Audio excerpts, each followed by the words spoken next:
Good morning students. आप सभी का government college Suratgarh BSc second year mathematics की क्लास में हार्दिक स्वागत है। डियर स्टूडेंट्स, जैसा कि आप जानते हैं, अपने linear partial differential equations with constant coefficient of higher order का अध्ययन कर रहे हैं। तो इसमें मैंने कॉम्प्लीमेंट्री फंक्शन और पर्टिकुलर इंटीग्रल याद करने की विधियों के बारे में बता रहा था। आज अगर आपके पास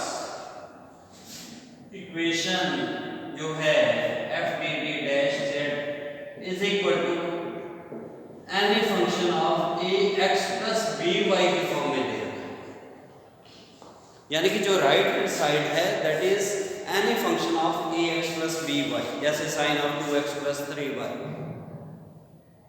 F D D dash Z is equal to A की पावर x प्लस 2y, यानी कि जो फंक्शन है राइट हैंड साइड में that is of the type a x plus B y. अगर उसका पर्टिकुलर इंटीग्रल कैलकुलेट करना हो तो वो कैसे करेंगे? तो replace d by a d dash by b and particular integral will be equal to 1 upon f of a B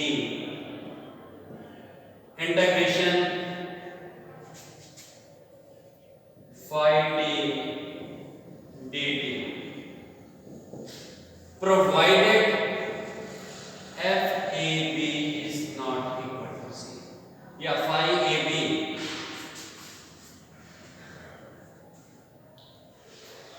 कि जो f d d डैश में पॉलिनोमियल है replace d by a d dash by b और ये रखने पर f d d dash शून्य नहीं होता है तो जो पर्टिकुलर इंटीग्रल होगा 1 upon f a b into integration of right hand side में replace ax plus by by t तो phi d dt।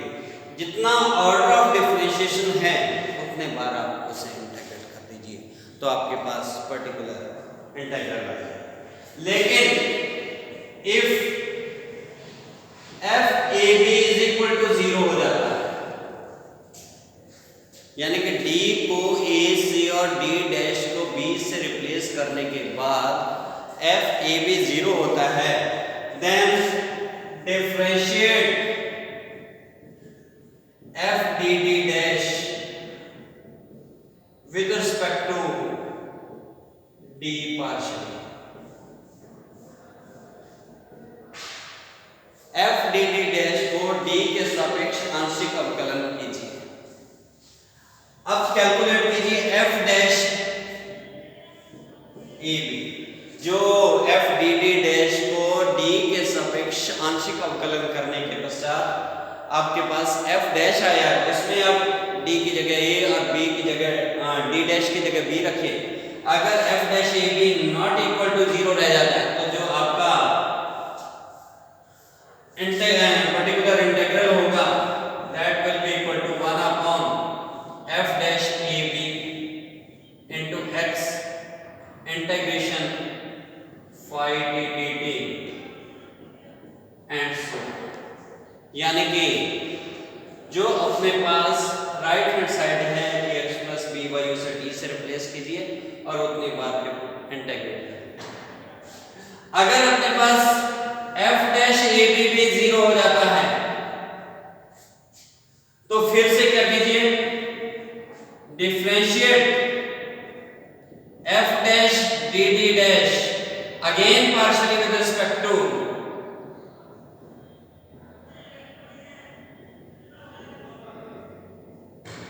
d और आपके पास आ जाएगा f double dash d d dash.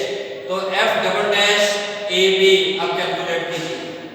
अगर ये 0 नहीं होता है तो पर्टिकुलर इंटीग्रल आपका हो जाएगा x square upon f double dash a b and so on phi d dt।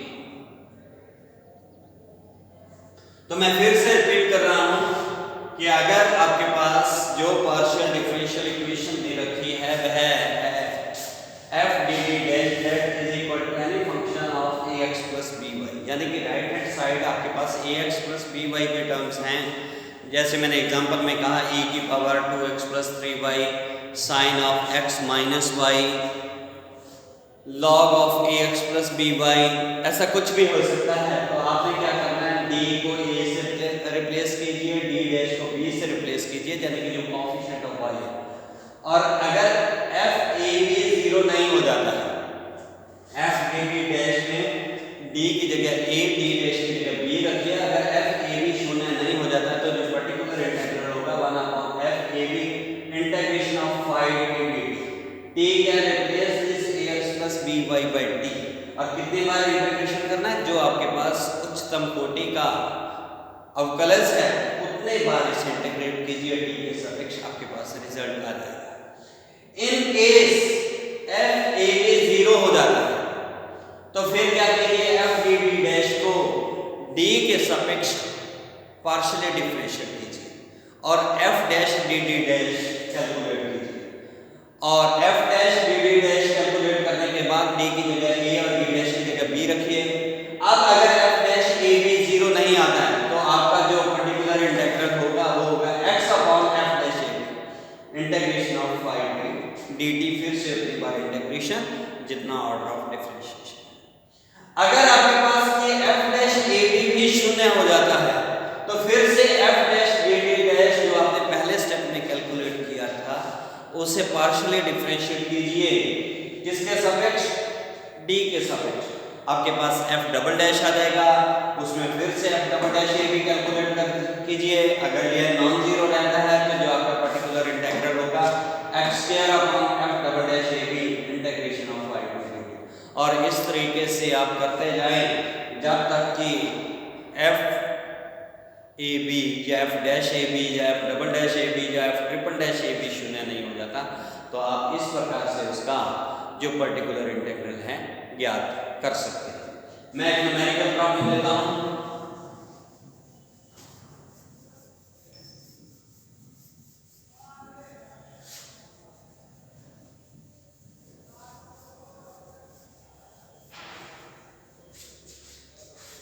Question है हमारा कि solve d2 minus 2dd dash plus d dash 2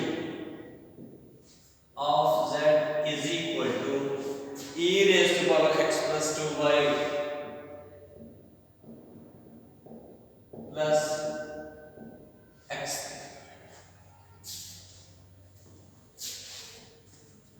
d2 minus 2dd dash plus d dash 2 z is equal to e raised to power x plus 2y plus x। सबसे पहले आपने auxiliary equation की लिखनी है। तो ऑक्सिलरी इक्वेशन बनी m square minus 2m plus 1 is equal to 0, m minus 1 का square is equal to 0, तो m इज इक्वल टू, दोनों रूट्स क्या आ गए हमारे पास, रियल भी हैं और रिपीटेड हैं।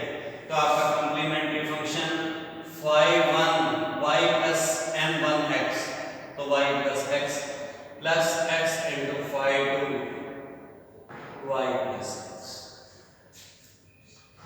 अब राइट हैंड साइड में दो तरह के फंक्शंस हैं आपके पास, एक phi of ax plus by की फॉर्म है e की पावर x plus 2y और दूसरा पॉलिनोमियल इन x है x क्यूब। तो उनके मैं अलग अलग पर्टिकुलर इंटीग्रल कैलकुलेट करता हूं। पहला pi1, तो वो क्या है, 1 upon d2 minus 2dd dash plus d dash 2 e की पावर x plus 2y। तो अब देखिए जो f dd dash है इसमें d की जगह कोएफिशिएंट ऑफ x कितना है, 1, तो f1, 2 कैलकुलेट कीजिए। तो क्या है, 1 minus 2 into 1 into 2 plus 2 square 4, 1 not equal to 0।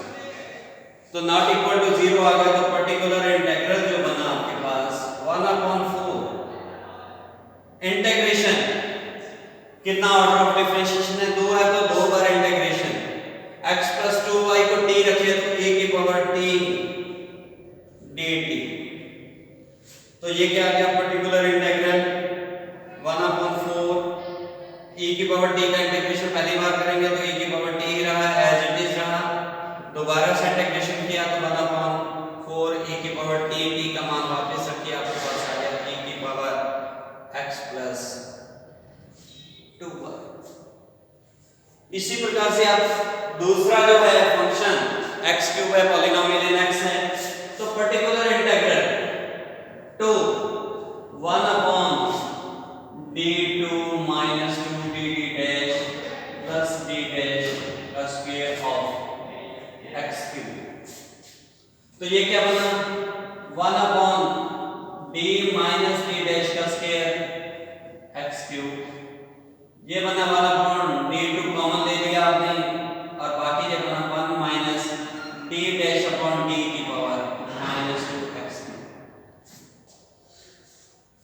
अब 1 प्लस x की पावर m क्या होता है 1 plus mx plus m into m minus 1 x square and so binomial expression. तो आपके पास क्या बना 1 अपॉन d2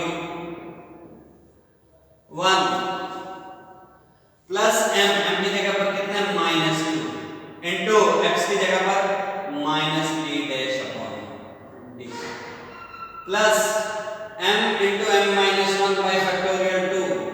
तो m कितना minus 2 minus 3 by factorial 2 d dash upon d का whole and so of x³।